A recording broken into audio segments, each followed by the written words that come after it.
네트워크가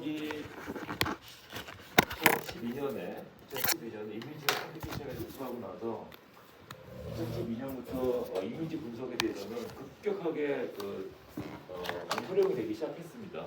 2012년 알렉스넷이라는 그런 모델이 있죠.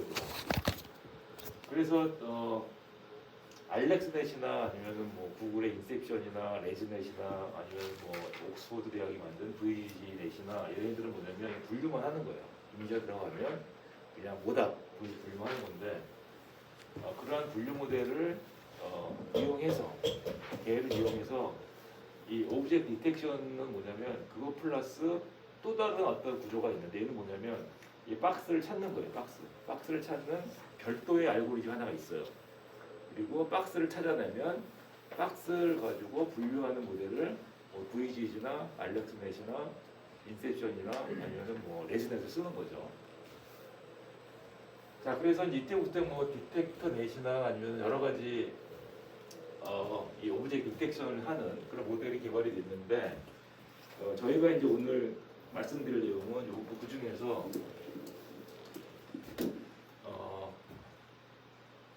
요 RCNN이라는 얘에 대해 설명드릴 거고요. 욜로, SSD, 그다음에 마스크 RCNN 요 설명을 드리려고 해요. 마지막 여러 가지는 뭐냐면 보시는 것처럼 이 박스가 돼 있고 그다음에 얘네들은 말이죠. 이 파란색으로 돼 있는 얘는 뭐냐면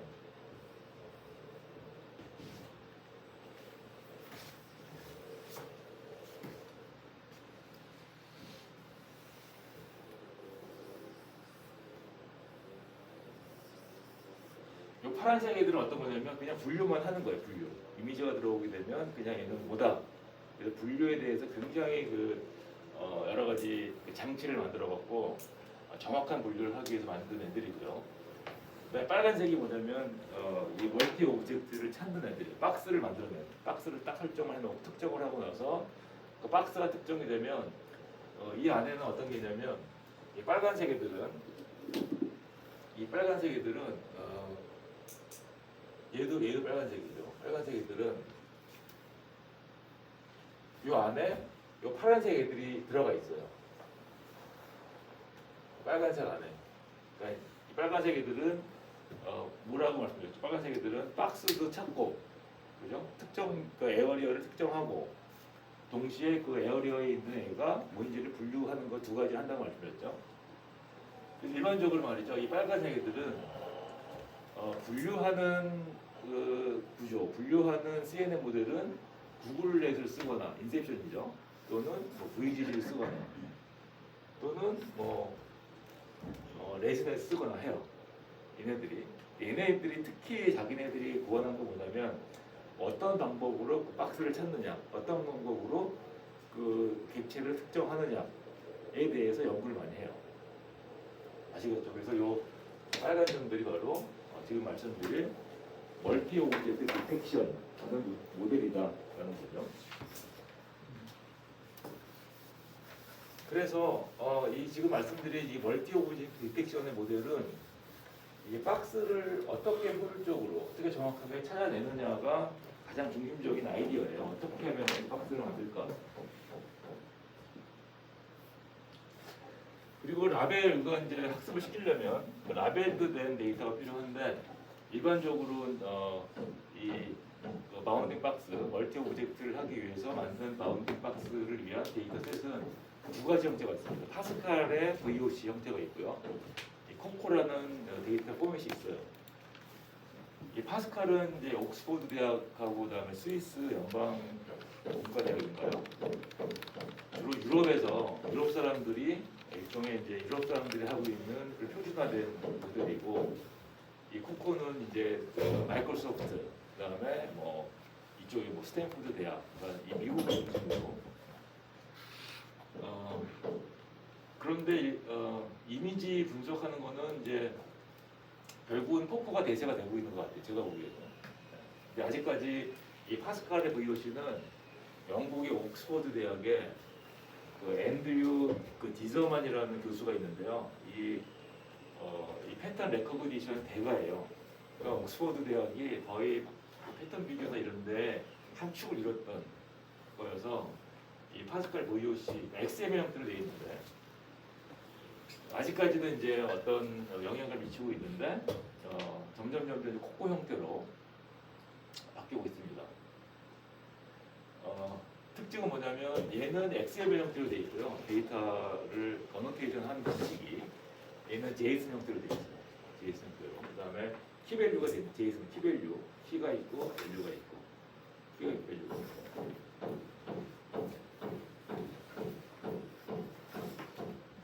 그리고 우리가 이제 라벨링을 할 때 알바생들이나 이런 사람들이 하겠죠. 그러면 사진을 딱 받으면 소프트웨어가 있어요. 그러면 딱 찍고 여기 뭐 화분이 있다고 하게 되면 딱 찍어요. 찍으면 이제 XML 형태 파스칼 VOC인 경우에는 X민, Y민, Xmax, Ymax 양쪽 끝에점을 정해주는 게 파스칼 방식이고 코코 같은 경우는 중심점, 박스의 중심점과 위드스 하이트 약간 틀리죠. 얘는 이 박스의 중심점과 위드스 하이트 그러니까 4개의 실수를 쓰는 건 같습니다. 4개의 실수를 파스칼 VOC는 요점하고 요점을 어노테이션 해요. 파스칼 VOC는 코코는 중심점의 XY 그 다음에 위드스 하이트 그러니까 똑같이 얘를 특정하는 거죠. 이 박스를.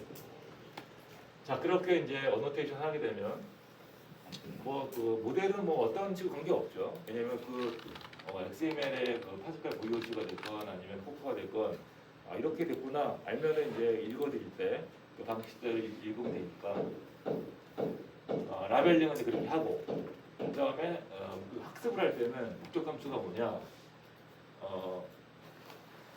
목적 함수가 IOU 인터섹션 오브 유니언이라고 해서 내가 예측한 이 모델이 예측한 면적 더하기 원래 면적을 분모로 두고 그 다음에 교차되는 면적을 분자로 넣어요. 이거를 1로 만들어주는 그러면 1이라는 건 뭐죠? 내가 예측하는 것과 그라운드 트루스가 정확하게 일치한다는 거죠. 이게 이제 목적 함수가 돼요. 자, 그래서 이 아까 말씀드린 초창기에 멀티 오브젝트 디텍터의 모델들은 분류 모델은 이제 VGG나 아니면 알렉스넷이나 아니면 레즈넷, 인텍션을 쓰면 되니까 분류 문제는 걱정 없어요. 워낙 훌륭한 모델이 있어요. 분류 문제는. 그래서 이렇게 박스만 이렇게 특정을 하면 이 박스 안에 있는 게 뭐다라는 거는 아주 우수한 이 모델이 있단 말이죠. 문제는 뭐냐면 어떻게 얘를 특정할까? 어떻게?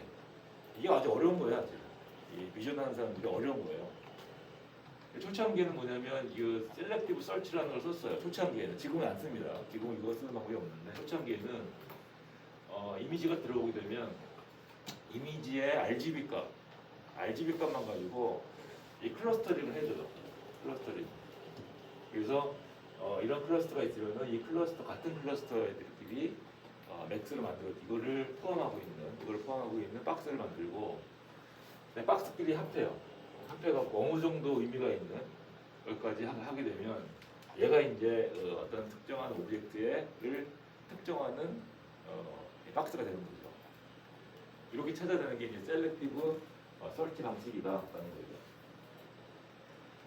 자, 그래서 초창기에 나왔던 RCMN이라는 모델이 거의 제가 보기에는 가장 많이 쓰였던 멀티 오브젝트 디텍션 모델인 것 같아요. 뭘 썼냐면 셀렉티브 서치라는 걸 쓴 거예요. 자, 그래갖고 이미지가 들어오면 말이죠. 이미지가 들어오게 되면 그 셀렉티브 서치를 가지고 한 2,000개 정도의 후보자들 찾아내. 2,000개 정도 후보를. 그러니까 사실은 얘는 뭐죠? 사람은 이제 이거는 사람 얼굴이고 이거 말이고 그다음에 이거 알잖아요. 사람은 컴퓨터는 모르는 거예요. 컴퓨터에 이미지가 들어오게 되면 RGB 픽셀만 들어온다는 말이죠. 그래서 의미가 있어 보이는 무조건 의미가 있어 보이는 것들을 2,000개 셀렉티브 서치라는 알고리즘으로 2,000개 후보자를 찾아내요. 박스를. 그리고 나서 그것마다 박스마다 이 박스마다 2,000개 중에서 오버랩되거나 이런 것들을 해봤고 마지막 최종적으로 이 박스 안에 있는 것이 의미가 있는 오브젝트다라고 판정을 하는 거죠. 그리고 나서 그 박스를 가지고 그리고 그 박스가 잘 추정한 거냐 아닌가를 어떻게 하면 될까요? 라벨 가지고 하는 라벨 가지고. 그죠? 라벨 가지고 하는 거예요. 그러니까 이게 그 학습 데이터에 예를 들면은 사람, 얼굴, 그다음에 사람, 말이라는 이렇게 라벨이 있는 거죠. 정답이 있단 말이에요. 그러면 얘가 셀렉티브 서치로 후보자 박스를 2,000개 만들어요. 만든 다음에 얘하고 매치를 해보는 거 했더니 얘가 예상한 거는 이게 어떤 물체인 것 같은데 실제 라벨은 이거란 말이죠. IOU를 통해 갖고 맞추도록 학습을 하게 되면 얘가 여러 번 반복하게 되면 이런 정도의 이미지, 이런 정도의 픽셀 값은 이런 박스가 맞는구나를 얘가 학습을 하는 거죠. 자, 그래서 그 RCNN, 그 리저널 컨볼루션 뉴럴 네트워크에서는 두 가지의 모델이 병행이 되어 있어요. 하나는 박스를 만들어내는 그 구조가 하나 있고요. 박스를 만들어내면 IOU를 통해 갖고 얘가 학습을 하고, 박스를 만들었다는 얘기는 그 안에 픽셀 값을 뽑을 수가 있겠죠. 그러면 그 다음에는 VGG나 아니면 알렉스넷이라는 걸 통해 분류하는 거예요. 이 안에 있는 얘가 뭐다. 그래서 얘는 뭐가 될까? 그리고 마지막에 있는 이 분류 모델에는 얘가 하고자 하는 분류할 수 있는 이 아이템의 개수가 이미 고정이 되어야 되겠죠. 그러니까 얘가 할 수 있는 것은 예를 들면 한 100가지 정도 아이템을 박스를 만들고 분류할 수 있는 모델이다 이렇게 되는 거죠. 자, 그래서 여기서는 말이죠. 이 분류기를 SVM을 썼어요. 분류기를 SVM을 쓰고 그 RCNN에서는 뭐 VGG나 아니면은 뭐 인셉션이나 인셉션이 만들기 전에 개발된 거죠. 그러니까 이때 이 당시에는 아마 알렉스넷이었어요. 근데 아마 여기서는 분류기를 자기가 실제로 만들었습니다. 그래서 여기는 이제 백본 그 분류기는 없고 자기가 스스로 SVM이라는 그런 분류기를 써서 이 분류를 하는. 자, 그래서 이제 이 뜻이 가장 중요한데, 그 non-maximum suppression이라고 해서 2,000개의 후보대 박스가 있잖아요. 박스가 있을 때 서로 오버랩 해서 가장 예를 들면 뭐 이런 박스가 있다고 치면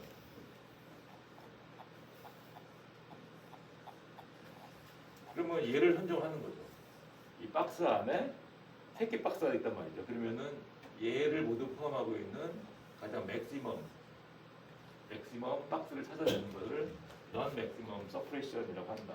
이걸 찾아갖고 얘가 최종 후보자를 만들고 실제 라벨과 비교해서 IOU가 1이 될 수 있도록 학습을 하게 되면 얘가 특정한 물체를 특정할 수 있는 박스를 찾을 수가 있게 되는 거죠. 자, 그래서 이제 RCNN은 거의 지금 가장 의미 있는 멀티 오브젝트 디텍션을 할 수 있는 모델이었어요. RCNN이 2014년에.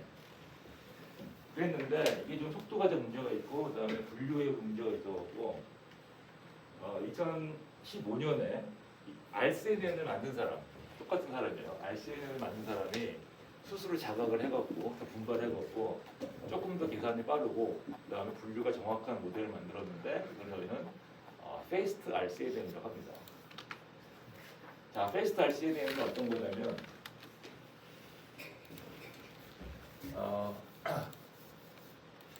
그 RCNN에서는 사실은 이제 그 박스를 만드는 모델과 분류하는 모델이 서로 막 섞여서 있었는데 계산을 하다 보니까 아니 우리는 박스만 만들면 박스만 찾아내서 물체를 찾아내면 분류하는 거는 딴 걸 쓸 수 있지 않을까?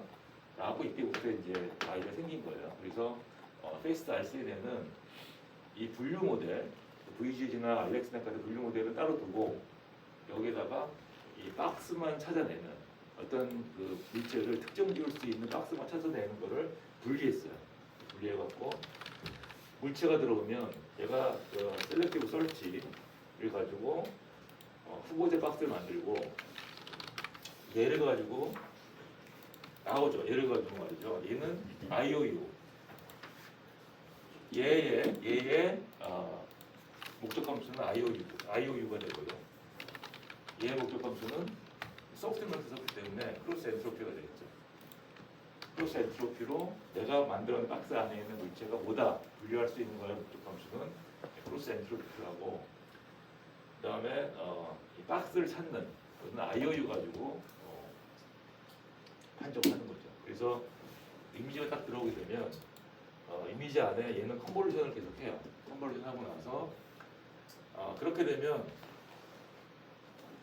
이 뭐가 될까요? 이게 이 컨볼루션 하게 되면 우리가 이미지가 줄어들죠. 이미지가 줄어들어요. 그래서 자세히 보시면 제가 일부러 이 스케일까지 고려해서 보시게 만든 건데, 이 자세히 보시면은 이미지가 작잖아요. 이게 맞나? 이 컨볼루션하게 줄겠죠. 그래갖고 이 컨볼루션 드롤 네트워크에서는 이미지를 주는데 오리지널 이미지를 받게 되면 같은 개념으로 이 바운딩 박스를 줄여서 어사인하여. 그러니까 얘는 뭐냐면 얘는 이 컨볼루션으로 이미지를 줄이고 얘는 컨볼루션 하는 이유가 이유는 뭐죠? 컨볼루션 하는 이유는 이미지의 특성을 뽑는 거죠.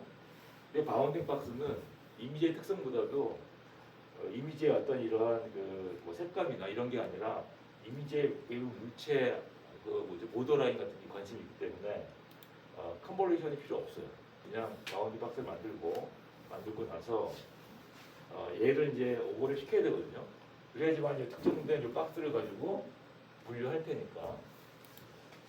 그러면 얘가 이제 이 스케일을 고려해갖고 이게 만약에 예를 들면 뭐 2분의 1을 풀면 얘도 같은 스케일로 2분의 1을 풀겠죠. 그림이. 그래서 여기 있는 그림이 이 컨볼루션 했을 때 줄어드는 스케일만큼 똑같은 위치에 그걸 만드는 거예요. 그래야 되겠죠. 그리고 나서 여기에 있는 요 박스 안에 있는 것을 뭘 한다? 계속 CNN 하게 되면 분류가 가능한 겁니다. 얘도 CNN 통과시키고, 그 다음에 조그만 얘도 CNN 통과시키고 하는 겁니다.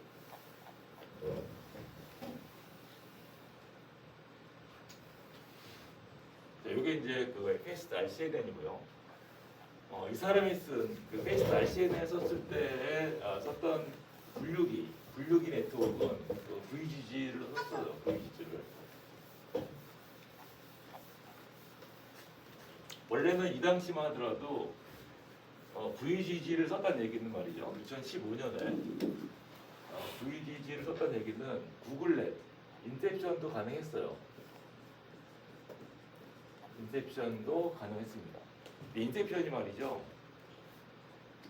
이 멀티 오브젝트 디텍션에는 적당한 모델이 아니에요. 왜 그럴까요? 네트워크 그래갖고 얘가 사실은 이 픽셀의 정보값을 뭐라고 하나? 좀 이렇게 흐트러뜨린다고 하나? 그래갖고 의외로 이 VGG 같은 경우는 3x3이라는 필터 가지고 일관성을 이렇게 쭉 컨볼루션 하는데, 인셉션은 매 레이어마다 여러 개의 네트워크가 안에 있는 정보를 그러니까 전체적인 이미지를 분류하는 데는 탁월하다. 이 바운딩 박스가 연계하는 관점에서는 되게 안 좋아요. 인셉션이. 그래서 일반적으로 이 멀티 오브젝트 디텍션 모델에서는 백본으로 분류하는 모델로는 VGG가 가장 인기가 있죠. VGG 또는 레즈넷. 인셉션은 별로 인기가 없습니다. 자, 여기 이제 페이스트 RCN이고요. 그 그다음에 faster RCNN. faster라는 거는 이제 더 빠르다는 얘기죠. 그러니까 fast RCNN은 RCNN보다는 빠르지만 여전히 느려요. 왜 느릴까요? 가장 느린 이유. 속도가 느리다. 학습한 속도가 느리다. 어떤 게 느릴까? 여러분 생각하시기에, 추측하시기에. RCNN보다 그래도 좀 속도를 늘린 fast RCNN이 있음에도 불구하고 여전히 사람들이 느리다고 느끼는 거예요. 왜 그럴까요? 가장 속도에 영향을 미치는 게 뭐냐면 이 박스를 찾는 거예요. 박스를. 셀렉티브 서치를 가지고 셀렉티브 서치가 뭐죠? 일단 픽셀끼리 관계성 있는 픽셀을 묶잖아요. 한 번 묶고 또 확대해서 묶고 확대해서 묶은 다음에 2,000개의 그 후보자 박스를 만들어내고 그 다음에 넌 맥시멈 서프레션이라는 걸 써서 가장 중복되는 거에 가장 맥시멈인 걸 최종적으로 찾는 이 과정이 제일 시간이 많이 걸립니다. 그래서 멀티 오브젝트 디텍션에서 모델에서 가장 시간이 많이 걸리는 게 뭐냐면 후보자 박스를 찾아내는 시간이 많이 걸린다는 거죠. 그래서 패스트 RCNN도 이 방법도 RCNN보다는 많이 개선이 됐으나 여전히 속도가 느려요. 여전히. 그래서 나온 게 패스터, 더 빠른 이제 알고리즘인데 얘는 뭐냐면 셀렉티브 설치, 선택적 영역 선정, 셀렉티브 설치를 포기했어요. 이건 안 되겠다. 픽셀 가지고 우리가 그 클러스터링하고 하는 거는 너무 속도가 느리기 때문에 안 되겠다. 이때부터 이제 그 셀렉티브 설치가 안 쓰이고요. 안 쓰이고 제각각 다른 방법이 생긴 거예요. 제각각. 그러니까 여기서는 페이스트 RCN에서는 RPN이라고 하는 그 리전 프로포설 네트워크라고 해갖고 모든 픽셀마다 9개 정도의 후보자 박스를 만들어요. 얘도 사실은 얼마큼 이 박스를 만들기 힘들겠어요. 그러니까 이미지가 그냥 임의의 이미지가 딱 들어왔는데 임의의 이미지 안에 특정한 어떤 객체를 찾아내는 게 그야말로 힘든 거예요. 그러니까 사람이 얼마큼 우수합니까? 사람을 딱 보는 순간 얘는 뭐고 알잖아요. 컴퓨터는 말이죠. 컴퓨터는 그걸 못 찾는 거예요. 그러니까 그 분류 모델에서 이렇게 딱 들어오게 되면 전체적인 특성을 뽑아갖고 얘가 강아지다 고양이다를 찾는 것까지는 되는데 어떤 게 강아지냐를 찾는 거가 이렇게 힘든 거예요. 어디냐 도대체 어디가 강아지냐를 찾는.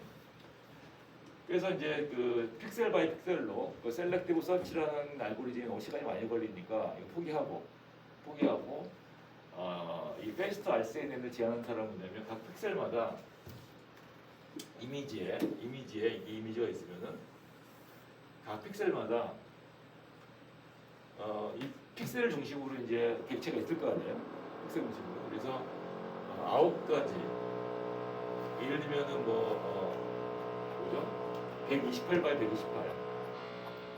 그 다음에 이게 128 by 128인데 1대2로 여기에 1이고 이게 2고 그러니까 정방향으로 되어 있는 픽셀. 그다음에 약간 오른쪽으로 찌그러진 픽셀, 위로 찌그러진 한 픽셀마다 세 가지의 후보자 박스를 만들고 두 번째는 256 사이즈, 256 사이즈를 전방 그 스퀘어 정사각형의 박스를 만들고 1대2로 되는 거를 세 개를 만들고 그다음에 512 사이즈 픽셀 512 사이즈가 된 박스를 정방형하고 직사각형 9개를 만들어요. 9개 한 픽셀마다 이거를 후보자로 만드는 거예요.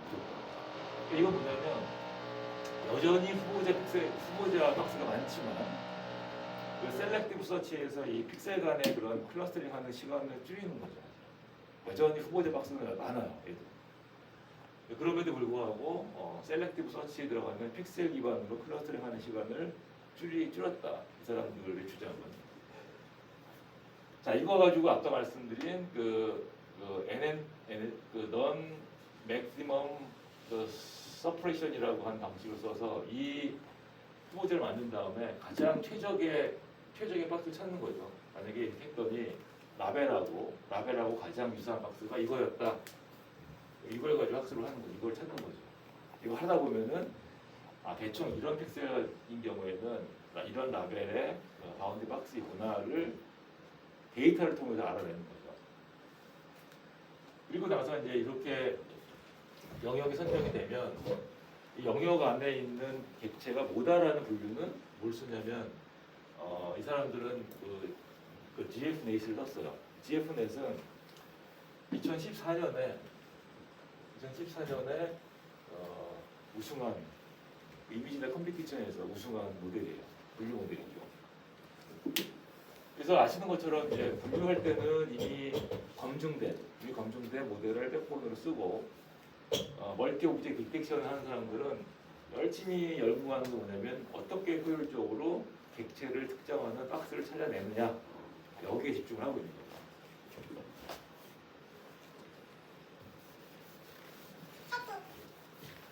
자, 이게 이제 페스터 RCNN이고요. 2016년에 나왔던 거고. 그 다음에 그 마스크 RCNN이라는 건 뭐냐면 그 페스터 RCNN과 똑같아요. 구조는. 근데 다만 어떤 라벨을 더 추가했냐면 인스턴스 세그멘테이션. 보시는 것처럼 이제 이 일반적인 그 멀티 오브젝트 디텍션인 경우에는 이 바운디 박스를 하죠. 사람, 우산, 책가방, 백팩 이렇게. 이게 이제 일반적인 멀티 오브젝트 디텍션인데 이 마스크 RCNN에서는 어떤 기능이 더 추가되냐면 어떤 임무가 이 세그멘테이션, 코끼리를 정확하게 딴단 말이죠. 이런 기능까지 할 수가 있어요. 마스크 RCNN은.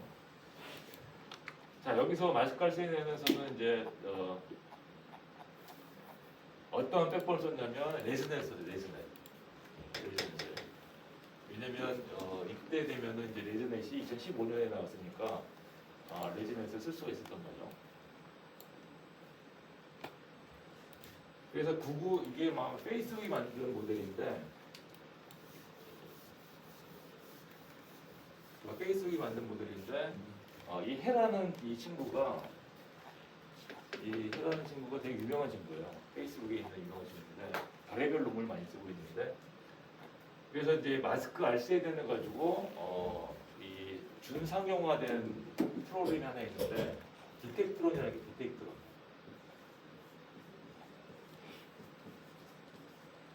디텍트론이라는 거 하면 여러분 구글링 하시면 이 세그멘테이션을 굉장히 정확하게 해주고 그다음에 세그멘테이션과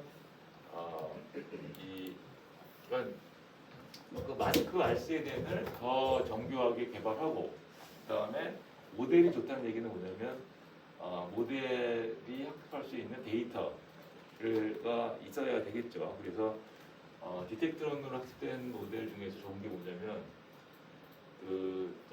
오피스나 아니면은 뭐 집에 있는 거에 이제 딱 이렇게 사진 입력하게 되면 모든 가구들 이렇게 다 세그멘테이션 해주고 질감까지 이런 거 벽지는 뭐고 이런 것까지 해주는. 저희한테 얼마 전에 이제 프로젝트를 의뢰했던 게 뭐냐면 요즘엔 다 비대면 거래 하잖아요. 비대면 거래. 그래갖고 중고차 아니면은 예를 들면 뭐 아파트, 오피스텔 그래서 사진을 올린단 말이에요. 우리 오피스텔은 뭐야? 그래서 다 찍어요. 주방 찍고 욕조 찍고 찍어요. 찍고 나서 올리면 이제 실물하고 비교하는 거예요. 실물 사진이 오게 되면 이 사람이 매물을 내는 사람이 찍은 사진하고 그다음에 실물 그러니까 예를 들면 국토방이나 아니면 중간에 그 브로커가 직접 가고 찍은 사진하고 비교를 해요. 얼마큼 이 사람이 했던 게 진품인지 가품인지. 그럴 때 이런 걸 써요. 무슨 얘기냐면 이 매물 판매자가 이제 예를 들면 집을 찍는다 이거죠. 그래서 여기 뭐 책꽂이가 이렇게 있고 벽지가 이렇게 있고 뭐 창문이 이렇게 있고 이걸 찍어요. 이런 내가 팔려는 집이 뭐 이런 사진들을 뭐 이런 사진이 있는데 이거 평수는 얼마고 평면도 어떻게 있고 이거를 뭐 5억에 팔 거야. 5억에 내온단 말이죠. 그러면 이제 중간에 이 브로커가 실제로 방문을 하던가 아니면 주변에 있는 아파트, 유사한 아파트를 사진을 가지고 있어요. 이거는 이제 이 일종의 검증할 수 있는 이 사람이 가짜 상품인지 진짜 상품인지 알기 위해서 확보해 놓은 거죠. 이거를 이러한 소프트에 돌려요. 그러면은 얘가 비교를 해요. 이 창문하고 이 창문하고 얼마큼 유사한지. 그다음 여기는 벽지가 여기는 이제 요즘에 하도 이제 컴퓨터 그래픽이 발달이 돼갖고요. 이 뭐 포샵 같은 걸 하게 되면 이 벽지를 막 예쁜 걸 바꿔요. 벽지를. 그다음에 카핏이 없는데 마루로 바꾼다거나 이렇게 올린다면 이거는 육안으로 도일이 안 돼요. 포샵은 말이죠. 거의 육안으로 전문가 아니면. 그러면 이제 여기는 이 실물 사진은 실제 거리를 담당하고 있는 플랫폼이나 플랫폼 업체나 아니면 브로커가 직접 방문을 하거나 아니면 최근에 거래된 실제 사진을 가지고 디텍트론이라는 그러니까 마스크 RCNN을 더 개발한 페이스북이 더 개발한 프로그램입니다. 디텍트론. 얘를 돌리면 말이죠. 얘가 찾아줘요. 얘가 얘하고 유사성이 얼마고 그다음에 이 벽지가 예를 들면은 벽돌이다. 여기는 뭐 마르다. 컴퓨터가. 그다음에 어떤 경우에는 이제 이 비교를 하는 거죠. 여기 있는 요하고 여기 물건하고 이 물건하고 80% 정도 유사하다. 아니면 95% 정도 유사하다. 그래갖고 이제 매물, 그러니까 자동차도 마찬가지예요. 자동차도 중고 자동차에서 자기 자동차를 찍으면 이 자동차가 포샵된 건지 아니면은 얼마인지를 구별하기도 하고, 그다음에 찍자마자 이제 평가하는 거죠.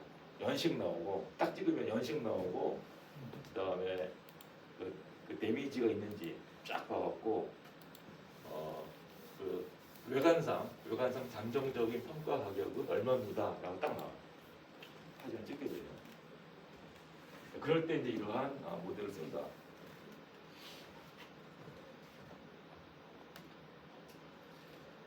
자, 그 최근에 나와 있는 많은 사람들이 쓰고 있는 욜로라는 게 있는데요. 욜로는 이제 그 You Only Look Once라는 말의 줄임말이에요.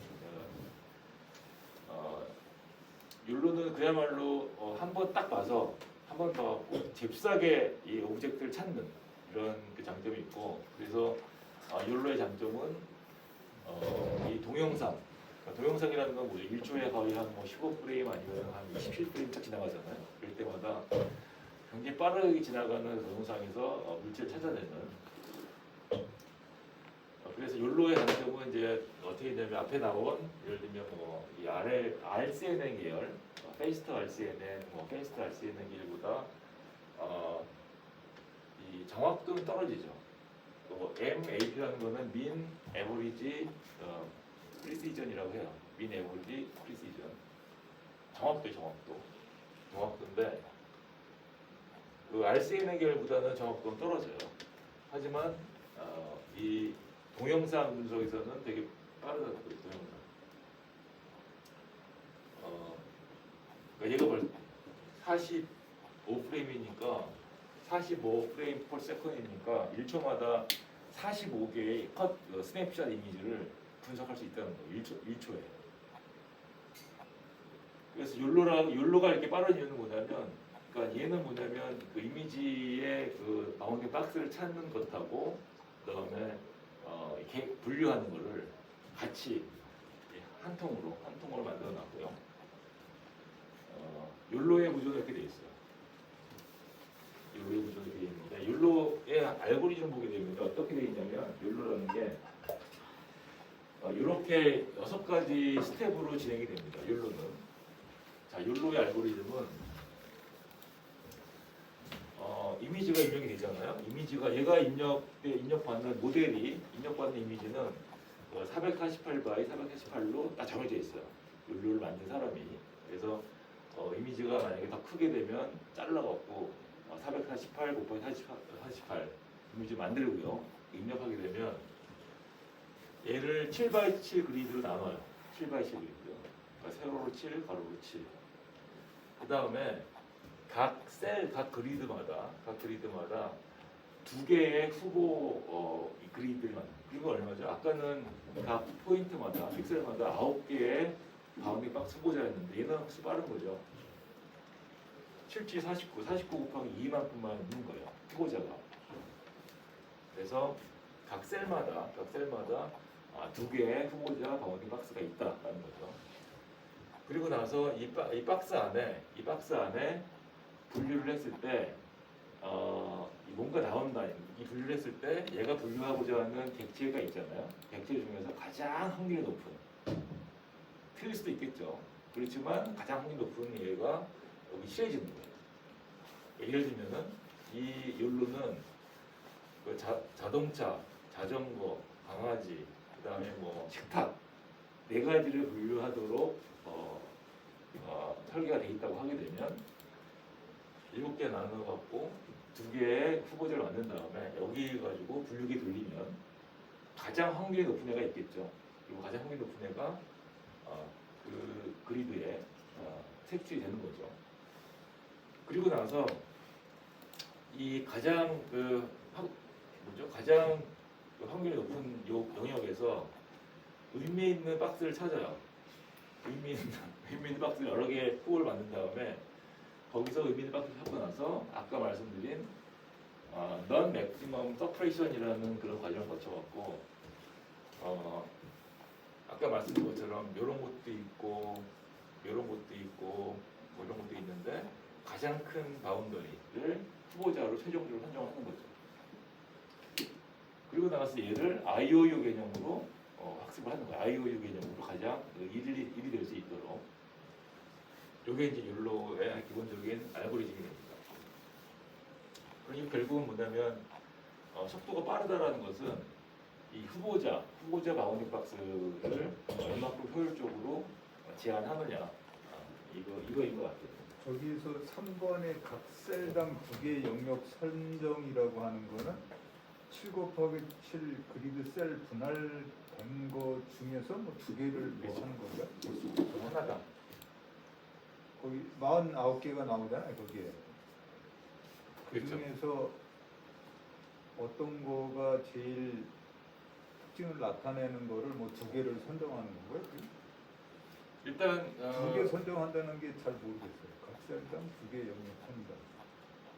그러면 77에 49 곱하기 그 49개를 또 두 개로 영역으로 또 분류하는 건가요? 그러면은 이제 여기만 보는 거예요. 네. 여기만 입력해야 되는 거죠. 그리고 여기에 해당했을 때 의미 있는 이거를 중심으로 요게 이제 셀 요게 포인트가 돼서 이걸 중심으로 해갖고 의미 있는 그 박스를 찾는 두 개씩 찾는 거예요. 두 개만. 아, 거기에 그 49분의 1 아무 쪽 찾아가지고 거기에서 의미 있는 거를 두 개로만 두 개만 또 두 개만. 네. 분류 나머지는 필요 그렇죠. 네. 제외시키려고 이제 그렇죠. 얘만 보는 거예요. 얘만 봤을 때. 그 나머지 그 77, 49니까 48개는 그냥 잊어버리고 얘만 딱 봤을 때 이거를 여기 안에 있는 요 그 셀 안에 있는 뭔가 모르겠지만 이거를 커버할 수 있는 박스가 어떤 거가 될까를 두 개만 후보자 두 개만 찾는 거죠. 저기서 예제로 본 건 노란색하고 거기 파란색을 각각 그렇죠. 두 개 박스로 최종적으로 이렇게 더 구체적으로 선정을 했다, 영역을 선정했다 그 얘기인 거죠. 그렇죠. 그래서 예를 들면 이제 49개가 있는데 네. 요 영역을 보게 되면 이 영역에서는 여기서 두 개가 나왔고요. 네. 요 영역은 이 두 개가 나온 거죠. 아, 그렇게 중요한 게 두 개. 네, 두 개가 나와요. 네. 그럼 그걸 가지고 그 두 개. 그랬을 밑에 때 그럼 두 개 가지고 네. 두 개 가지고 분류기에 돌려요. 분류기에 돌리면 얘는 요것만 입력이 된단 말이죠. 그러면 여기에 있는 이미지의 특성만 가지고 얘가 할 수 있는 자동차, 자전거, 강아지, 식탁 4개 중에서 어떤 게 확률적으로 가장 높으냐.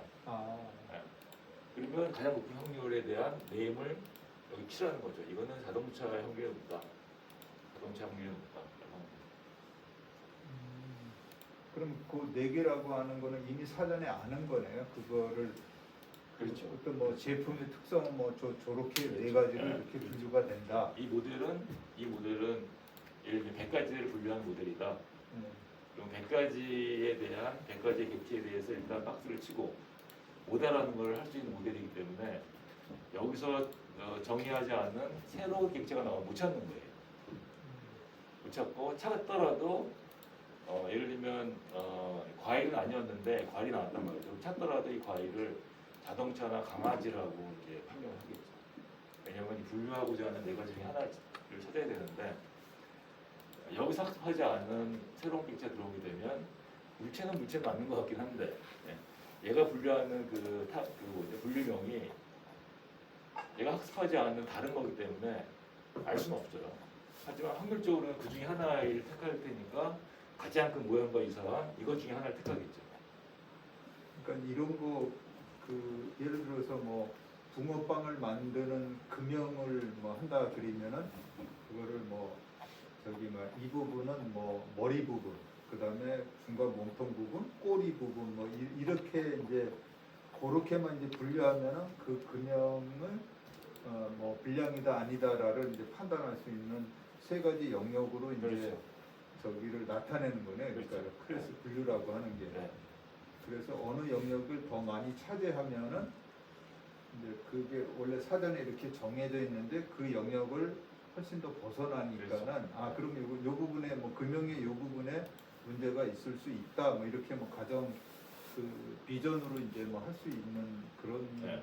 그러니까 그렇게 이 지금 말씀드리는 모든 모델은 분류는 이제 뭐 인셉션이나 레지넷이나 아니면 이런 모델이 굉장히 지금 정교하게 하고 있거든요. 분류라는 건 뭐냐면 이미지 전체를 입력받아서 전체를 다 특성값을 뽑는 거예요. 전체 특정한 한 영역이 아니고 그래서 전체를 봤을 때 이 그림은 모달을 판정하는 것이 분류 모델이고요. 그다음에 객체를 찾는 모델은 특정을 해줘야 돼요. 특정을 이 사진 내에서 특정한 부분이 모달하는 이 특정을 해주는 게 이게 임무인 거예요. 얘는. 그래서 많은 멀티 오브젝트 디텍션의 모델은 어디에 집중하냐면 어떤 방법을 써야지만이 특정한 물건을 이렇게 특정할 수 있을까, 어떤 물건을 찾을 수 있을까가 가장 고심을 하고 있는 분야예요. 어떻게 하면 될까, 어떻게 하면 빠르게 할까라는 거죠. 일단 요것만 찾아내면 그다음에 요 이미지를 분류기에 넣으면 아주 굉장히 정확하게 분류하니까 이 사람들의 목표는 뭐냐면 어떻게 하면 얘를 특정을 지을까, 바운딩 박스로. 여기 나오는 게 뭐냐면 분류가 아니고요. 분류가 아니고 여기 나온 분류도 결국 박스를 만들기 위해서 분류하는 거예요. 박스를. 그러니까 자전거라는 이 자전거에 해당하는 이 박스를 찾기 위해서.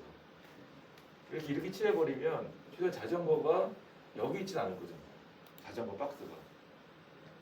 만약에 이렇게 돼 있으면은 이 정도의 뭔가 있겠죠. 이 정도의 뭔가 있을 거란 말이에요. 이걸 찾기 위해서 이렇게 분류하는 거예요.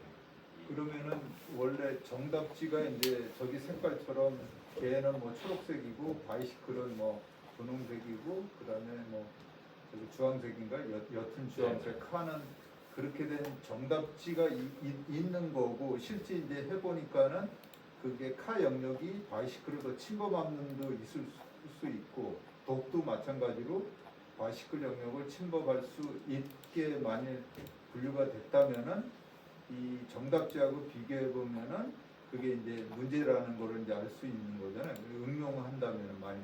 그래서 하여튼 예를 들어서 금형 같은 게 뭐 잘못 제작됐다라든지 뭐 제품이 잘못 나왔다 뭐 이런 걸 판단할 수 있는 근거가 되면 그걸 가지고.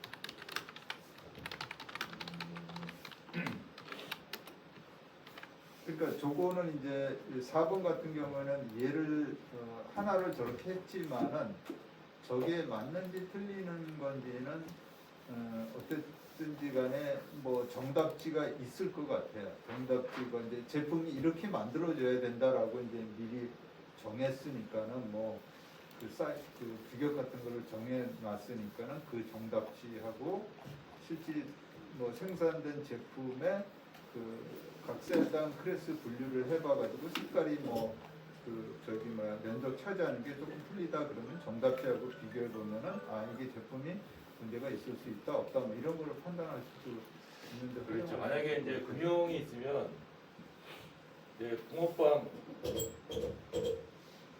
붕어빵 음영을 만든단 말이에요. 네.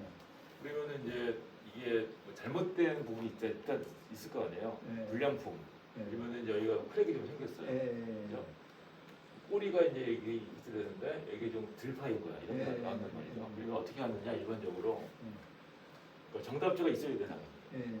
그래서 금형 공장에 있는 금형 제품도 있잖아요. 이거를 한 뭐 수백 장 찍어놓고 그 기사가 혹시 문제가 있는 부분 여기 크랙이 있네, 여기 좀 들파였네 이렇게 표시를 해주는 데이터가 있어야 돼요. 이거 만들어놔요. 수백 장 수천 장 만들어서 좋은 거죠. 자 그러면 이런 데이터가 있으면 어떻게 학습을 하느냐? 욜로 같은 경우에는 새로운 그 제품 사진이 나온다면 카메라가 있으니까 딱 이제 금형을 만들어서 붕어빵 이 나왔는데 그걸 사진 딱 찍어요. 그러면 불량인지 정품인지를 판단해야 되겠죠. 그 얘기 뭐냐면 어디에 혹시 뭐 디펙트가 있는지 찾아내는 체크 포인트가 그렇죠. 그러면 얘가 어떻게 하냐면 얘는 7개 바이 7개 그리드 나가요. 얘는 미저 들어오게 되면. 그리고 나서 각 그리드마다 셀마다 관찰해야 될 후보 영역들을 몇 개 만드는 2개씩 만든다는 거예요. 그러면 이제 혹시 만약에 크랙이 딱 걸리면은 다행인 거고 없으면은 얘는 그냥 뭐 어떻게 되는 거죠. 그래서 만든 다음에 여기에 있는 이미지를 가지고 또 분류기에 넣어서 오케이냐 노냐를 판단을 해요. 요것만 딱 맞을 때. 그러면 오케이면은 얘네 뭐 예를 들면 하얗게 칠하는 거죠. 그다음에 불량이면은 까맣게 칠하는 거예요. 까맣게. 이게 이렇게 되는 거죠.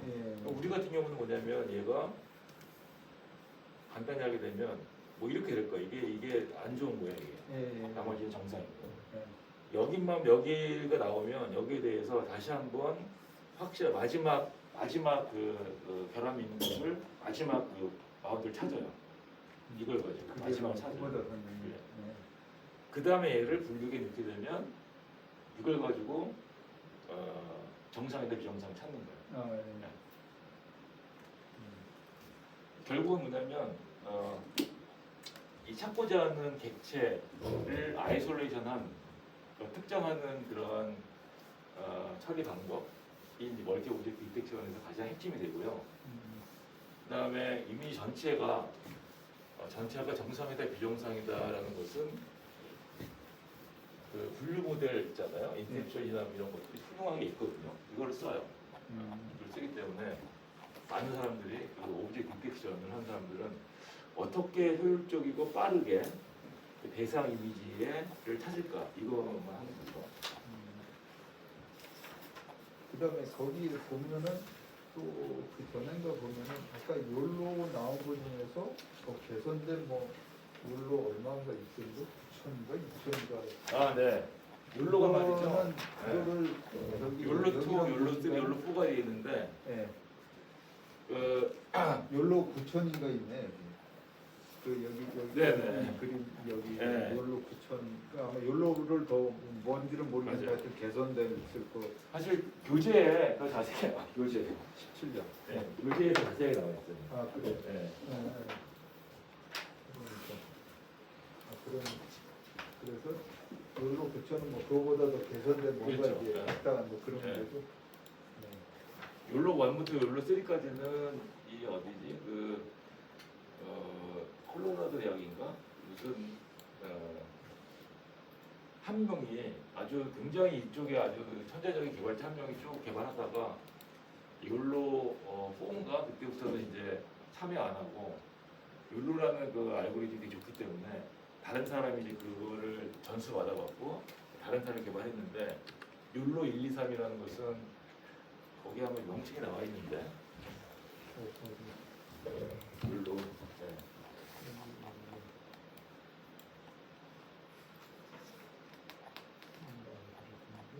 워싱턴 대학교에 있는 조셉 레드먼이라는 친구죠. 네, 워싱턴 대학의 조셉 레드먼. 이 친구가 처음에 개발하고 그다음에 1, 2, 3까지 계속 이제 연구하다가 욜로 4부터는 아마 다른 사람이 거기에 있는 관여 안 하고. 그럼 욜로는 그 그 CNN 기법 중에 하나다. 뭐 이런 CNN 기법 중인데 특히 뭐냐면 멀티 오브젝트를 찾는 예. 이 안에 여러 가지 오브젝트가 있잖아요. 강아지, 자동차, 예. 자전거. 지금 말씀드리는 거 뭐냐면 멀티 오브젝트를 찾는 모델이에요. 멀티 오브젝트. 그래서 멀티 오브젝트를 찾는다는 건 뭐냐면 이 박싱을 한다는 게 박싱을. 이 박싱을 한다는 뜻이에요.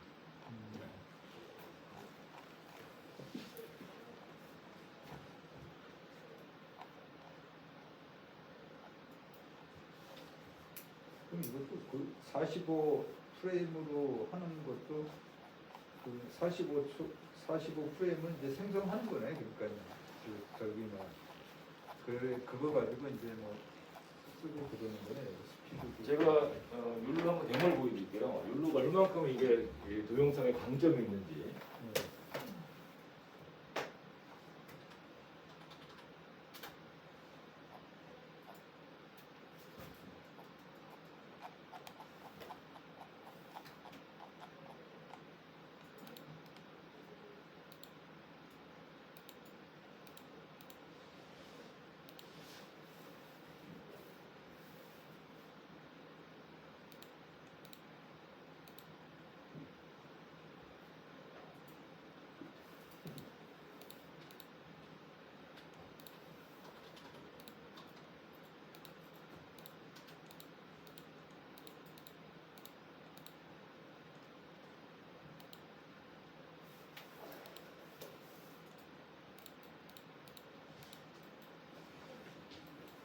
이 정도로 빨라요.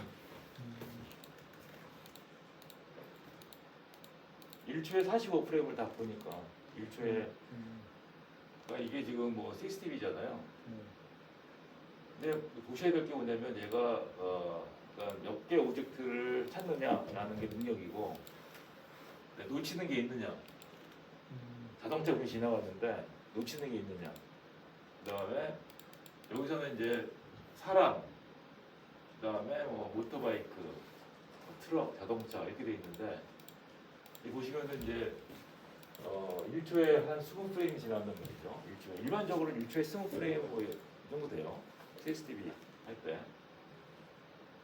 원래는 굉장히 스무스한 거는 1초에 36프레임, 36프레임이 도는데 욜로가 이제 이런 장점이 있어요. 그리고 되게 가벼워요. 욜로가.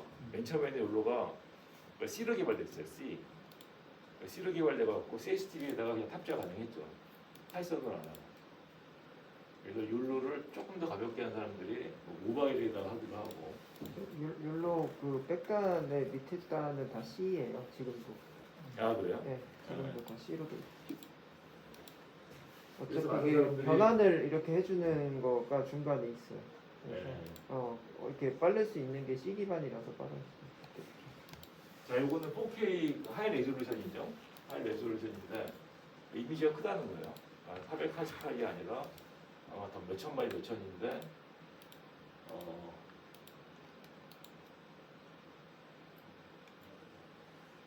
근데 이게 요즘에는 말이죠. 이렇게 바운디 박스보다는 이제 설명드릴 세그멘테이션 이게 더 의미 있는 정보인 거죠. 이렇게 사람이라는 게 사람 안에 어떻게 돼요? 사람을 딱 하는 순간 배경에 자동차까지 딱 동기에 들어간단 말이에요. 그러니까 이게 이런 정보보다 정확하게 사람을 이렇게 찾아내는 그래야지만이 우리는 이제 사람을 볼 때 박스로 치셔서 하지 않잖아요. 사람의 그 소위 말 실루엣, 바운더리를 가지고 사람이라고 인지해야지만이 뭔가 액션을 취하는데 그래서 이제 한동안은 그 멀티 오브젝트를 찾을 때 이 바운디 박스를 하는데 최근에는 이제 컴퓨터도 좋아졌고 그 다음에 세그멘트를 라벨링하는 데이터가 많이 있어요. 그러니까 어차피 할 건 뭐 세그멘테이션 하는 게 낫죠.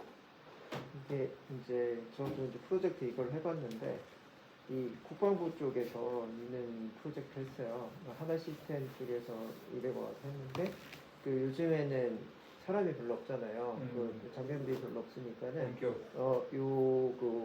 그 욜로 갖다가 오픈 CV 요 패키지 통해서 이 북한 장교들 뭐 이렇게 넘어오고 월북하고 하잖아요.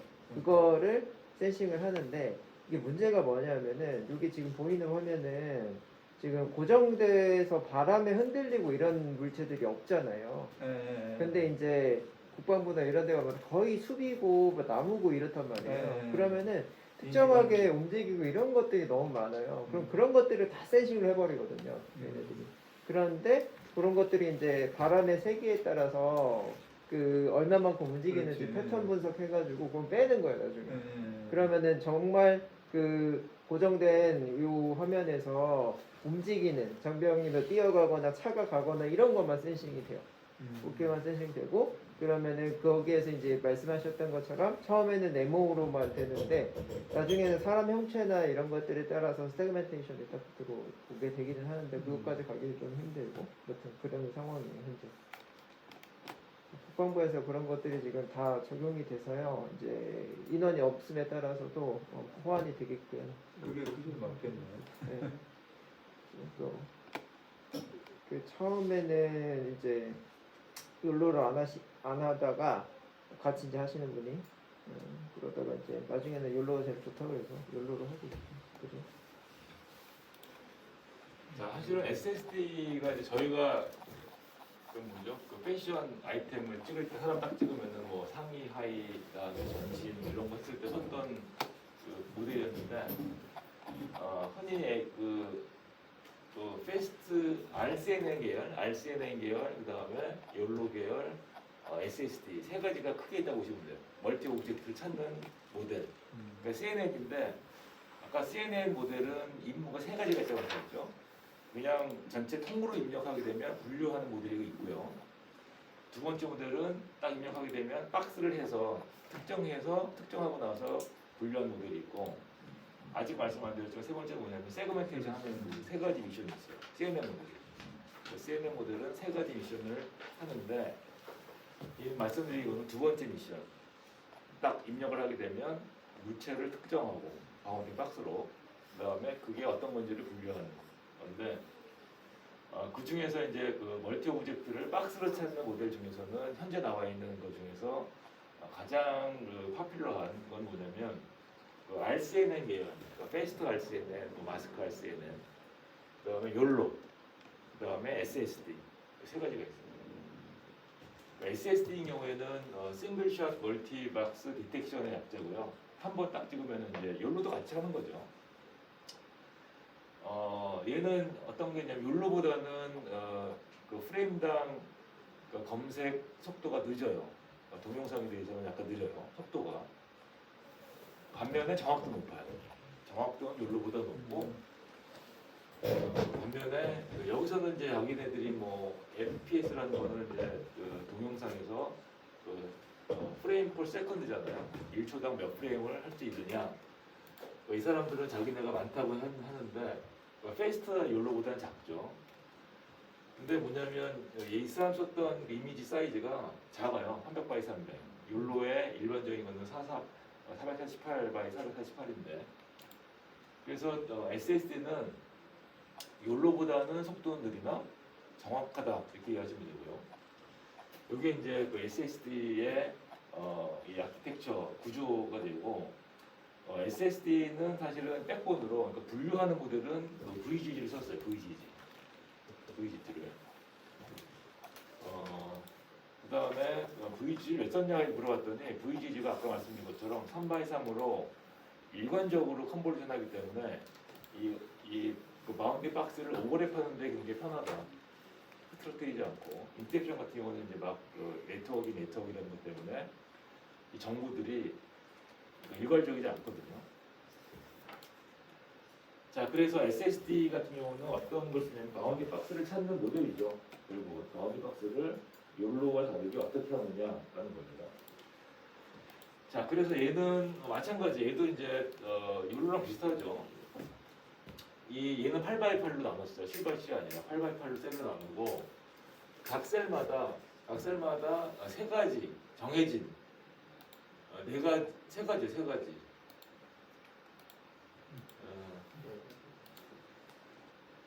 그러니까 8x8로 나눌 수도 있고 아니면 뭐 4x4로 나눌 수도 있고 나누게 되면 각 셀마다 세 가지의 후보자가 정해진 그래서 스퀘어 정방으로 되어 있는 박스가 있고 세로로 길쭉한 박스, 가로로 길쭉한 박스 그렇게 만든 다음에 이 세 가지 박스에 대해서 아까 말씀드린 가장 어떤 박스가 물체를 담을 수 있느냐를 IOU 개념으로 학습을 하는 거죠. 자, 그래서 여기 나와 있는 거는 이제 목적 함수예요. 목적 함수는 이제 두 가지가 있는데 이 클래스를 맞추는, 그러니까 분류하는 목적 함수가 있고 바운딩 박스를 맞추는 그러한 목적 함수가 있는데, 그러니까 얘를 미니마이즈 하는 거죠. 얘를 분류하는 거의 목적 함수, 그다음에 IOU를 찾는 목적 함수를 서로 미니마이즈 하도록 학습하게 되면은 내가 객체를 찾는 것과 분류하는 걸 동시에 한다라는 거고요.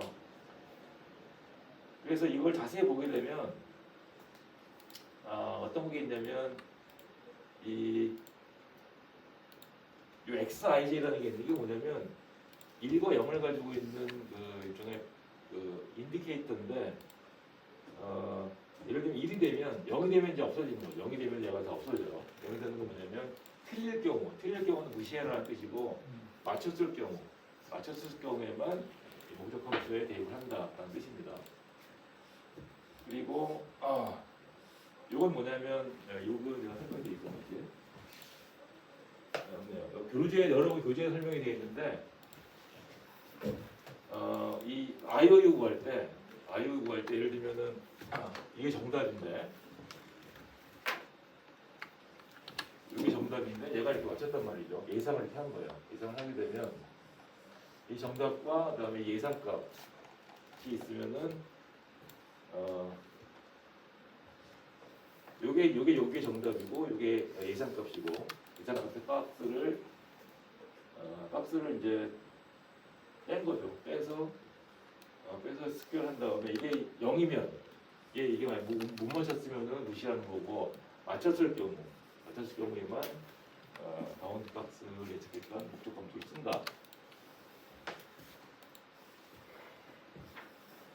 자세한 것은 제가 쓴 교재에서는 설명이 되어 있는데 이렇게까지만 설명을 드릴게요. 그럼 욜로나 SSD나 조금 전에 설명하신 뭐 패스트 CNN 같은 경우에는 뭐가 좋다라고 얘기하기보다는 어떤 목적에서 이거를 활용해서 쓰느냐가 그렇죠. 문제라기보다는 그 정확하게 그걸 어떤 그 중요한 어떤 부분에 더 강조를 하려면 그거 적합한 거를 선택해서 쓰면 된다, 그렇게 이해하면 되는 거죠. 그래서 저희가 이제 컨설팅도 많이 하는데 만약에 아까 말씀드린 것처럼 그 매물이 허위 매물이냐를 알 때 요구사항이 있거든요.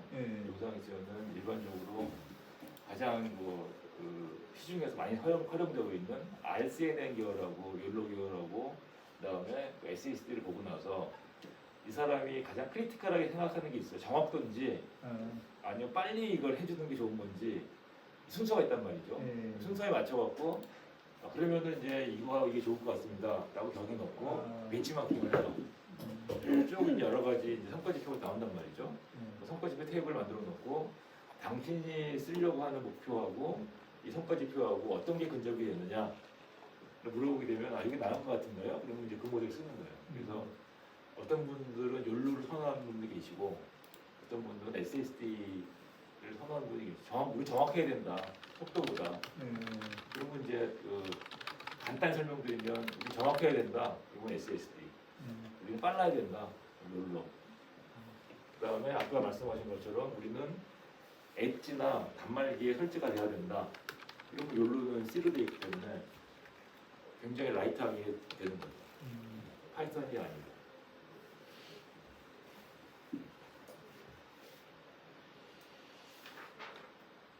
자, 그 세그멘테이션은 제가 이제 그 수업이 원래 끊어야 되는데 정리 시간이 있어 어떻게 끊으면은 뭐 애매하기 때문에 빨리 하고 네. 네? 계속하시죠. 잠깐 하고 끝내면 네.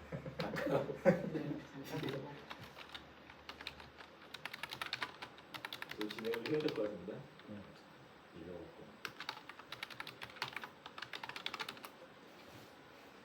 자, 세그멘테이션은 뭐냐면 그러니까 CNN이라는 이제 이미지를 분석하는 모델이 CNN이고요. 컨볼루션이라는 기법을 써서. 근데 목표는 세 가지가 있단 말이에요. 목표는. 그 CN의 목표는 그냥 단순히 분류하는 거. 이미지가 딱 들어오면 통으로 들어오게 되면 이 이미지 전체가 뭐다를 분류하는 모델이 있고, 두 번째 미션은 뭐냐면 이미지 안에 어떤 객체를 특정 지우는 박스로 특정 지우고 나서 특정된 박스 안에 있는 것이 뭐다를 분류하는 모델이 있고요. 세 번째가 세그멘테이션이에요. 세 번째가 이미지가 들어오게 되면 이 객체를 디텍트하는 것은 맞는데 더 정확하게 이렇게 완전히 그냥 그 객체를 이루는 것만 픽셀 바이 픽셀로 만들어주는 것을 저희는 세그멘테이션이라고 하고요. 우리나라 말로 분할이라고 해요. 분할. 자, 그랬을 때 두 가지 방식이 있는데 그 시멘틱 분할은 그냥 이렇게 보시는 것처럼 의자면 다 의자를 하나의 객체로 보는 거예요. 의자 똑같은 객체로. 그럼 만약에 시멘틱 분할로 학습된 만약에 극장 안에 이제 의자가 객석이 한 100개 있잖아요. 그리고 객석을 쫙 한 다음에 그냥 의자예요. 객석. 근데 그 인스턴스 분할은 뭐냐면 객석 1, 객석 2, 객석 3 다 따로따로 같은 의자를 할지라도 이 물리적으로 분류가 되어 있으면 의자 1, 의자 2, 의자 3, 의자 4 이렇게 하는 것이 인스턴스 세그멘테이션이고요. 실제로 이제 가장 많이 쓰이는 게 자율주행 자동차. 그래서는 이제 세그멘테이션을 많이 써요. 아까 말씀드린 것처럼 인테리어 하시는 분들도 최근에 이걸 좀 보여드릴게요. 제가 프로젝트를 하다가 최근에 발표된 네트워크를 봤는데 굉장히 이게 우수하더라고요. MIT에서 만든 네트워크인데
확대가 좀 안 되네.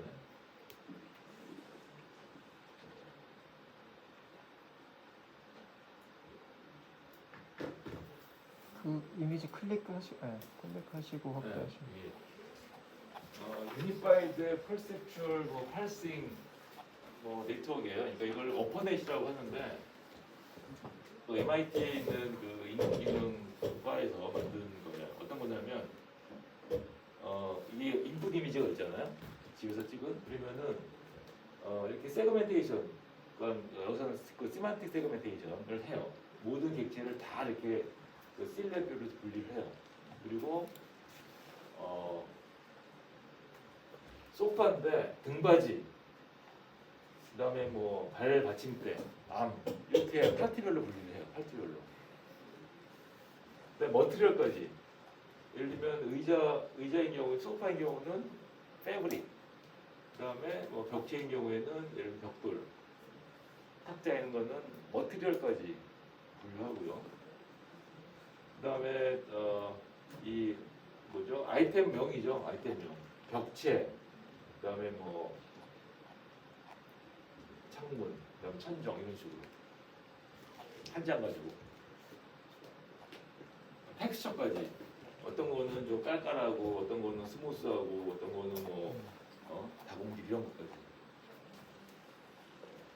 그래서 그러니까 요즘에는 이렇게 가능하다는 얘기는 뭐냐면 이런 데이터가 있다는 거죠. 누가 만드는 이게 이제 데이터 댐이라는 사업을 하는 사람들이 이렇게 데이터를 만들어줘야 되는 거예요. 그래서 우수히 많은 집안에 있는 아파트나 아니면 가정집 뭐 거실, 침실, 부엌 방 이런 거 찍잖아요. 찍은 다음에 이런 식의 예를 들면 이런 식의 이제 라벨링을 해놓으면 아까 말씀드린 부동산을 볼 때 우리가 이제 부동산 볼 때는 어떻게 되죠? 그냥 잘 찍은 거하고 그다음에 예를 들면 뭐 사무실 보거나 아니면 뭐 아파트 보거나 오피스를 볼 때 평면도 보고 찍은 것만 보는데 이렇게 데이터가 하게 되면 우리가 뭐 직접 가는 것처럼 전체적으로 이제 모든 정보가 다 있는 거잖아요. 뭐 퍼니시드, 뭐 언퍼니시드 뭐 이런 그렇죠. 데 예. 쓰겠네. 그렇죠. 그래서 이런 식의 데이터가 있으면 아마 모르겠어요. 그 쓸 수 있는 활용할 수 있는 분야가 많을 것 같은데 당장 이거를 원하는 사람이 있다는 거죠. 자기가 이 허위 매물인지 그다음에 진성 매물인지 알고 싶을 때. 그래서 뭐 데이터가 있으세요? 그랬더니 뭐 일단 외부에 있는 데이터, 외국에 있는 이건 공짜니까 이 공짜인 데이터를 가지다가 학습을 하겠다고 하고 있는데 뭐 이런 것들이 아까 설명드린 그 세그멘테이션, 그 시멘틱 세그멘테이션, 그 시멘틱 세그멘테이션을 할 수 있는 이제 활용 사례가 되고요.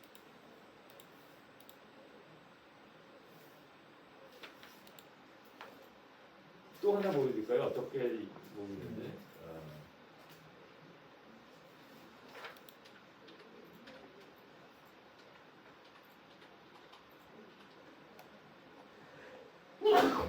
저희가 지금 사실은 몇 개 학교하고 저희 회사하고 준비하고 있는 국가 프로젝트가 있는데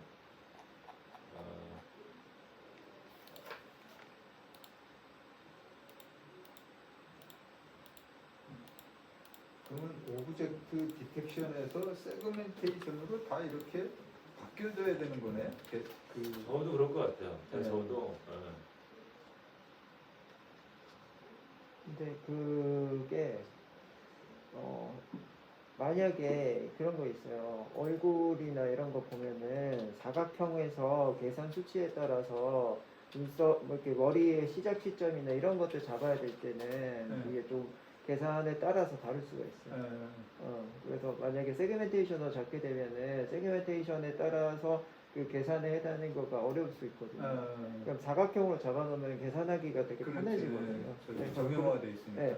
그래서 그럴 때는 사각형 많이 하고 물론 이제 세그멘테이션 쪽에서도 그런 것들을 뭐 하기 위한 어떤 또 다른 것들이 많이 생기겠죠.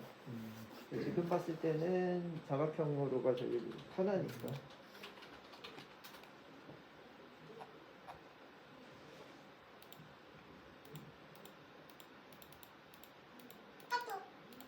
저거나 똑같은 거 같네요.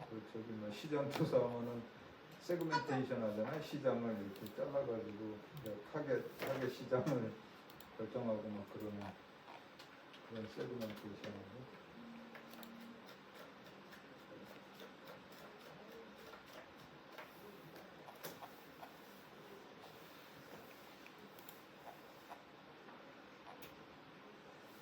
여기는 구글링 말이죠. 구글링이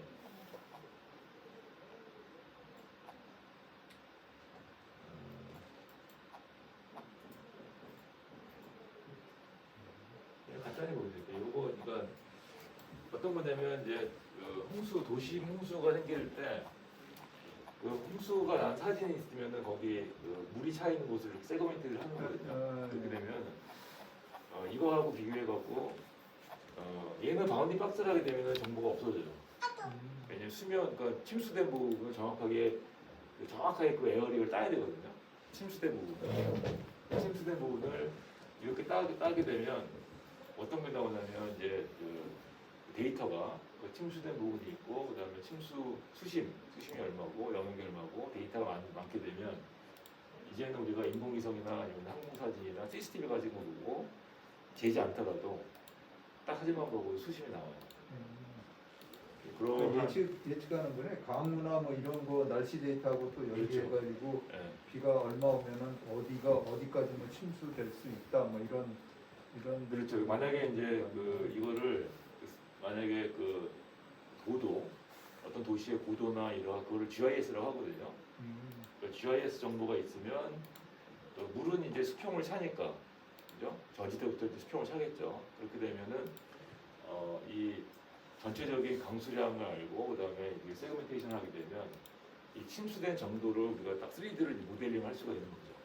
그러면 현재 이건 뭐냐면 관측을 한 거 가지고 실제 정량적으로 예측을 하는 거예요.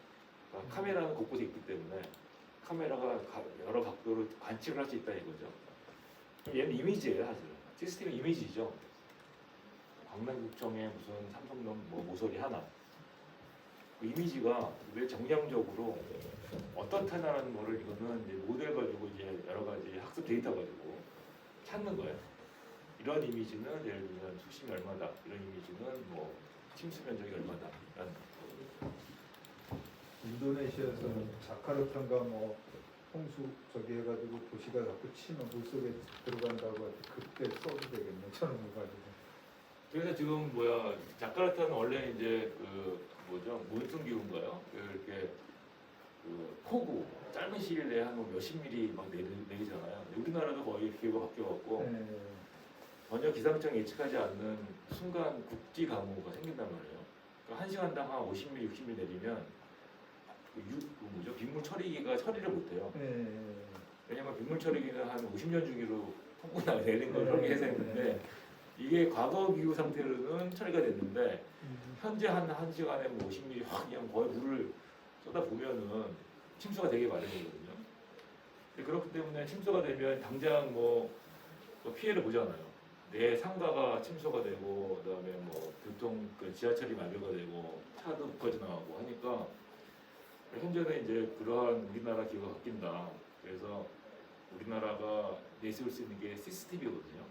그 CCTV 개수는 영국이 세계 최고예요. 영국이 런던 같은 데는 별의별 곳곳마다 CCTV가 돼 있고 거기는 CCTV에는 그 마이크도 있어요. 스피커. 그래갖고 런던 당국이 당분까지 해요. 거기 의상 공개하지 마세요. 이런 담배 피지 마세요 하고. 근데 거기 한국도 굉장히 CCTV가 많아요. 현재 지금 인공지능하고 CCTV하고 굉장히 지금 궁합이 잘 맞죠. 그래서 뭐 방범 이런 것들, 뭐 자연재해, 그다음에 뭐 화재나 아니면 뭐 폭행 아니면 뭐 사고 이런 것들을 CCTV 기반으로 이 CNN 기술 써갖고 뭔가 이벤트를 예측하는, 이벤트를 예측이 아니라 인지하는 거죠. 이 상황이 뭐다 인지하는 거죠. 그리고 작년인가 왜 저기 홍수 많이 났었잖아요. 뭐저 경남인가 그쪽하고 댐이 막 무너져가지고 전라도인가 어딘가 뭐 다 확 쓸어버리고 막 예. 그런 때 이제 그 예방하기 위해서 이런 걸 활용하는 그렇죠. 거죠. 예.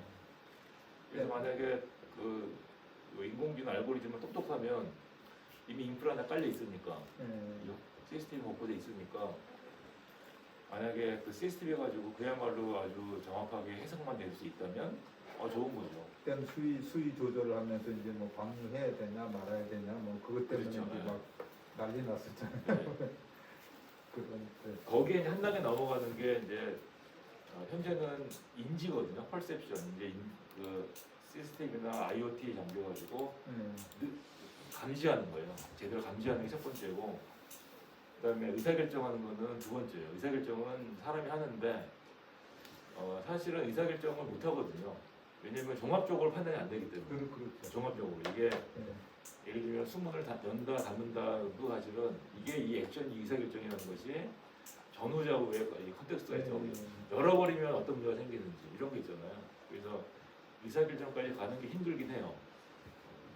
그거 하려면 마지막에 의사결정인데 의사결정을 내릴 수 있는 여러 가지 분석 데이터를 주는 것까지는 이제 인공지능이 하는데 마지막 결정은 사람이 하겠죠. 그래서 순서가 어떻게 되냐면 관측을 해서 인공지능으로 인지를 하고 상황이 어떻다는 걸 판정을 하고 나서 예측을 하고 나서 그다음에 의사결정까지. 근데 의사결정은 사람이 하고 예측까지 하는 게 이제 인공지능의 역할인 거죠. 제대로 파악을 하고 퍼셉션하고 프리딕션하고 나서 디시전까지 가야 되는데 디시전은 사람한테. 근데 충분한 의사결정할 수 있는 어떤 예측 그 정보들을 줘야 되겠죠. 그건 뭐 어쩔 수 없는 거죠. 그때 당시에 뭐 판단해서 어느 게 더 비용 수익에 더 나냐의 판단에 따라 가지고 그렇죠. 뭐 네. 하면 네. 결정하면 되는 거니까. 자, 그래서 이제 세 가지 세 번째 임무 그 세그멘테이션이 이렇게 있고요. 세그멘테이션은 그 시멘틱 분할과 인스턴스 분할 두 가지가 있다. 자, 라벨링은 어떻게 하느냐? 라벨링은 픽셀 바이 픽셀로 한다. 그래서 이게 도론을 하게 되면 사실은 이제 사람이 하는 라벨링은 이제 소프트웨어를 써서 이게 정하게 되면 이 컴퓨터 안에서 마스킹을 해줘요. 그 라벨링 안에 들어가는 이 분류명에 해당하는 요 값을 픽셀 값에 역사하는 거죠. 원래는 이게 RGB잖아요, RGB인데 라벨된 거는 뭐냐면 이미지 안에다가 해당하는 픽셀에다가 이 해당하는 요 세그멘트 픽셀에다가 해당하는 라벨의 이름에 있는 요 명칭을 어짜리 하는 거죠. 요게 이제 라벨링 세그멘테이션을 위한. 그래서 요게 라벨링 작업이고, 그러면 이 라벨링 작업을 어떻게 하느냐? 우리는 텍스트를 해야 되는데, 그 제이슨이나 아니면 제이슨 할 때 이렇게 돼요. 이거를 만약에 텍스트를 바꿔주게 되면, 전체적인 여기 라벨 이 텍스트 요 라벨의 숫자가 1이고 이게 라벨 숫자가 예를 들면 100번째라고 하게 되면요. 이게 100번째예요. 이렇게 쭉 가게 되면 순서가 이렇게 가게 되면 뭐 1번부터 예를 들면 20번까지는 뭐 1 이렇게 라벨을 하는 거예요. 픽셀에다가 실제 우리가 아까 설명드린 그 제이슨이나 아니면 XML 형태로 라벨링 해야 되잖아요. 이렇게 해야 되는데 그 바운드 박스는 이제 뭐 이렇게 쉽게 할 수가 있는데 픽셀은 어떻게 하냐? 픽셀은 몇 번부터 몇 번까지는 0번, 어디부터 어디까지는 뭐 이렇게 하는 거예요. 그리고 그거 약속이니까 이렇게 돼 있으면 읽어드릴 때 얘가 몇 번 이미지에서 여기까지는 0번이구나. 여기까지는 1번이구나. 여기까지는 또 0번이구나. 이렇게 읽어드리는 거죠. 그래서 이걸 한번 우리가 그 2D 이미지로 매핑을 해요. 라벨링은 텍스트로 라벨링 돼 있고, 우리가 실제로 이제 학습시키려면 2D 이미지가 돼 있는 그 마스킹 데이터가 필요하거든요. 이럴 때는 이렇게 텍스트 돼 있는 거를 다시 불러다가 이렇게 요걸 만들어놔요. 2D로. 그리고 나서 이제 학습을 시작하는 거죠.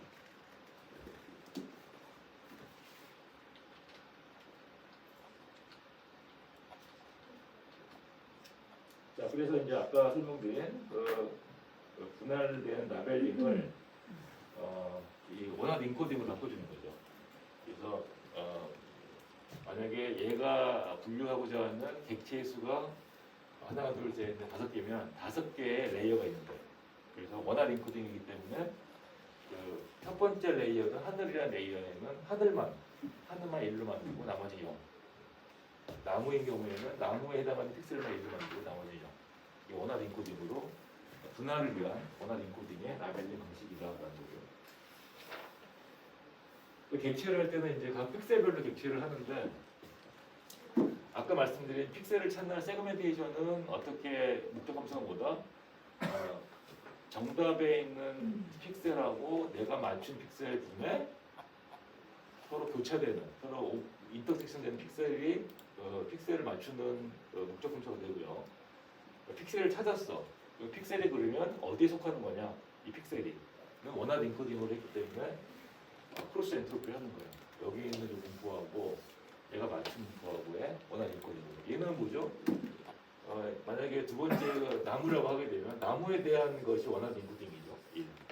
그 다음에 얘가 소프트 매스를 하게 되면 이 첫 번째 픽셀에 대한 분포가 있게 된단 말이죠. 얘 분포하고 얘의 분포를 크로스 엔트로피를 하게 되면 이 픽셀이 남은지 도른지 아니면 가장되는지를 맞춘다.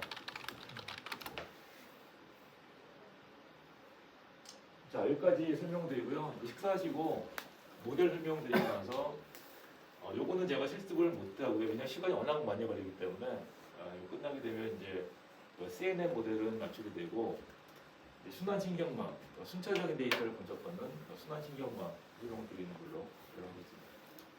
수고하셨습니다. 1시에 할게요. 1시에. 네.